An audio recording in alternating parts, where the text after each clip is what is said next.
কথাতেই আছে বাঙালির পায়ের তলায় সর্ষে। অনেকেরই পছন্দ আবার অজন্তা ইলোরা। কিন্তু জানেন কি অজন্তা পাহাড়ের গুহা চিত্র কিভাবে বদলে দিয়েছিল গোটা দেশের চিত্রকলা? এবার পুজোয় তারই উত্তর লুকিয়ে থাকবে সন্তোষপুর লেকপল্লীর মণ্ডপে। অজন্তা পাহাড়ে মোট 30টি বৌদ্ধ গুহার খোঁজ পাওয়া গিয়েছে। 30টি গুহায় আঁকা নানা ছবি। 1200 বছরেরও বেশি লোকচক্ষুর অন্তরালে ছিল অজন্তা ইলোরা। 1819 সালে ব্রিটিশ সেনা আধিকারিক জন স্মিথ শিকার করতে গিয়ে এই গুহা আবিষ্কার করেন। তারপরে তোলপাড় পড়ে যায় শিল্পী মহলে। সেই অজন্তা ইলোরার না জানা বহু তথ্য তুলে আনা হয়েছে সন্তোষপুর লেকপল্লীর মণ্ডপে। আমার উদ্দেশ্য একজন শিল্পী হিসাবে যে অজন্তাকে ঘিরে যে ভারতীয় চিত্রকলার যে সমৃদ্ধি ঘটেছিল বা শ্রীবৃদ্ধি ঘটেছিল এবং তৎকালীন নন্দলাল বোস, অসিত কুমার হালদার তারা এবং গ্রিফিথ যখন তারা ওখানে যাচ্ছেন গিয়ে সেখান থেকে যে শিল্পরস তারা গ্রহণ করছে তার প্রভাব যে ভারতীয় চিত্রকলায় যেভাবে প্রভাব পড়েছিল সেটারই একটা ইনফরমেটিভভাবে কাজটাকে ধরার চেষ্টা করছি। অজন্তা গুহাচিত্র তো একটা আমাদের ইন্ডিয়ার একটা হেরিটেজের মধ্যেই পড়ে।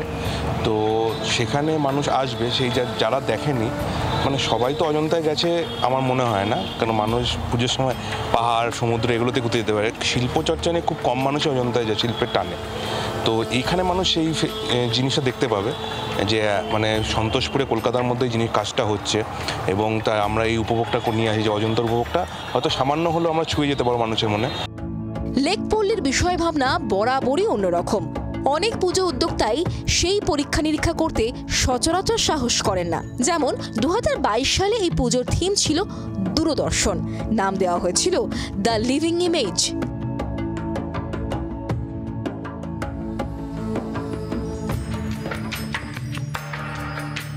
একইভাবে গত বছর থিম ছিল স্বতন্ত্র। মানসিক শক্তি অর্থাৎ স্বয়ের মাধ্যমে দেবীর কাছে পৌঁছানোর উপায় বা তন্ত্র।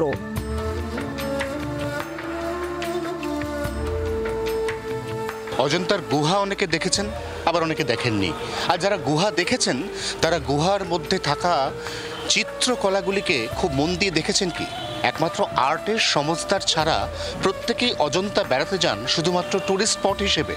অথচ সেই অজন্তার গুহার মধ্যে লুকিয়ে রয়েছে ভারতীয় চিত্রকলার এক অনুপম নিদর্শন, যা অনেকে খেয়াল করেন না। এবার সেই খেয়াল আপনাকে করানোর দায়িত্ব নিজের কাঁধে তুলে নিচ্ছে সন্তোষপুর লেকপল্লী।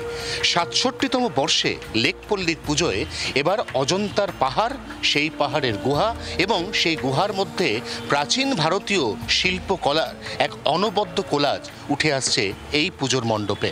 জি 24 ঘন্টার জন্য ক্যামেরায় অরিন্দমের সঙ্গে অয়ন, কলকাতা। বাংলার আওয়াজ, বাঙালির আবেগ, জি 24 ঘন্টা।